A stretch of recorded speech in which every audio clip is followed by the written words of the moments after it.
Formation en situation de travail et entrepôt de connaissances métiers. Dans l'un des modules précédents, je me suis expliqué sur ce que nous entendions par formation en situation de travail, en me référant en principal à l'ouvrage Socialisation et formation rédigé avec Marcel Lehn au début des années 90. Très simplement, formation en situation de travail, c'est un rappel, c'est une juste articulation entre processus de production et processus formatif. Plus précisément encore, c'est installer les processus formatifs au cœur des processus productifs. Les entrepôts de connaissances métiers sont nés progressivement en lien avec des pratiques de ce type-là. De quoi s'agit-il ? Les entrepôts de connaissances métiers rassemblent, c'est la notion d'entrepôt, de manière organisée et classée, des connaissances, des savoirs, qui permettent d'exercer un métier. Donc, cette organisation, ce classement de ces connaissances se fait en général à partir de la carte d'activité, de l'atelier ou de ce que la personne fait. Alors la distinction est importante, ça veut dire que l'entrepôt de connaissances, il peut être valable pour un atelier ou pour une équipe ou pour une personne. Ce sont des distinctions qu'il faut avoir bien présentes à l'esprit. Et dans les trois cas, on articule les cartes d'activité, celle de l'atelier, celle du groupe ou celle des personnes, avec les différentes ressources, ressources savoir, ressources méthodologiques, ressources d'illustration, etc., ressources d'opportunité, peu importe, qui peuvent contribuer à une bonne maîtrise du geste professionnel que la personne pourrait être amenée à poser dans l'espace de travail. Tout d'abord, ces entrepôts de connaissances métiers ont plusieurs formes. La première forme, la plus simple, c'est la bibliothèque des savoirs utiles pour l'exercice d'un métier. La seconde, c'est l'entrepôt lui-même qui articule les activités que l'on doit maîtriser avec l'ensemble des ressources utiles. C'est valable pour un atelier comme c'est valable pour une personne. Et enfin, les plateformes de savoir utile qui rassemblent bien sûr l'entrepôt tel que nous venons de le définir, mais aussi des bibliothèques, des espaces méthodologiques, des espaces plutôt de rassemblement de conférences et d'échanges, des forums, etc. C'est plus complexe à gérer qu'un entrepôt ou qu'une bibliothèque. Ces deux définitions étant rappelées, on peut alors se demander en quoi et comment les formations en situation de travail et les entrepôts de connaissances métiers peuvent fonctionner ensemble. Tout d'abord, il est évident qu'on ne fabrique pas un entrepôt de connaissances métiers qui permet de rassembler toutes les ressources savoir, compétences, méthodologies et autres mobilisées dans un atelier pour le simple plaisir de le faire. Alors, on le fait quelquefois dans une logique de gestion des savoirs de l'atelier ou de bonne gestion de l'immatériel de l'entreprise, c'est vrai. Mais quand on engage ce travail en liaison avec le souci de la formation ou de la transmission, c'est pour pouvoir mobiliser ces ressources en situation de travail.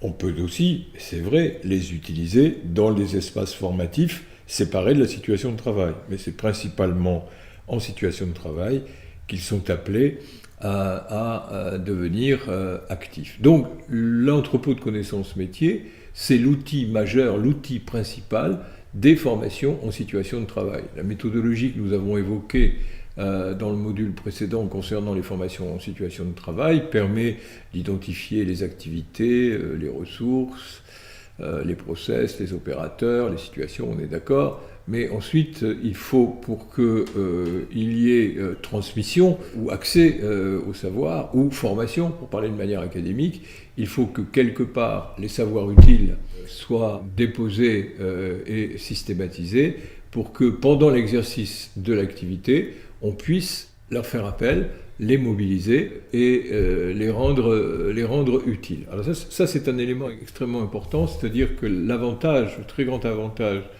de l'entrepôt de connaissances métiers, c'est qu'il permet de mobiliser la ressource savoir en situation d'exercice de l'activité. L'opérateur est au travail, quel que soit cet opérateur et son statut. Il a brusquement un souci, et ce souci, c'est quelque chose qui n'est plus clair, ou quelque chose dont il ne se souvient pas, ou quelque chose qu'il ne comprend pas. Il peut alors, à partir de la carte des activités, aller voir ce qui, dans l'entrepôt, a été posé pour lui permettre d'avancer face aux problèmes rencontrés et de solutionner la difficulté.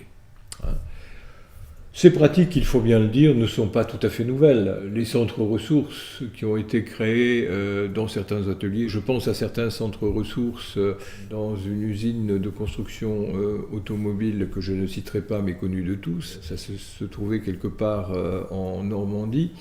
Et ce centre ressources présentait toutes les fonctionnalités de l'entrepôt de connaissances métiers, sauf que les données n'étaient pas numérisées et que pour pouvoir avoir accès, disons, aux ressources savoir, il fallait se déplacer jusqu'au centre ressources, qui était au cœur de l'atelier, et aller dans le classeur correspondant à la question posée, au problème à traiter. Bon, le numérique a changé tout cela, bien entendu, et il a aussi facilité l'accès. Il y a un autre élément très important que les outillages numériques nous ont apporté, c'est que l'utilisateur de l'entrepôt de connaissances métiers, celui qui va voir dans la mémoire numérique quelles sont les ressources savoir utiles pour faire avancer un processus, peut devenir également un contributeur.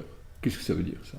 Ça veut dire que non seulement il va consulter ce que certains spécialistes ou non spécialistes ont déposé dans la mémoire de l'entrepôt, mais il peut lui aussi, en tant que praticien chevronné quelquefois, de l'espace de travail qui fait appel au centre ressources, il peut lui aussi apporter une contribution à partir d'outils numériques simples. Il va prendre son téléphone, son Android ou sa tablette, peu importe, et il va dire « Ah, mais je ne vois pas tout à fait l'intervention comme vous nous la proposez, moi je ne fais pas tout à fait ça, tenez, je vais la filmer et je vais vous l'envoyer. » Et peut-être, comité de rédaction ou comité d'experts aidants, cette contribution rejoindra-t-elle la bibliothèque ou l'entrepôt.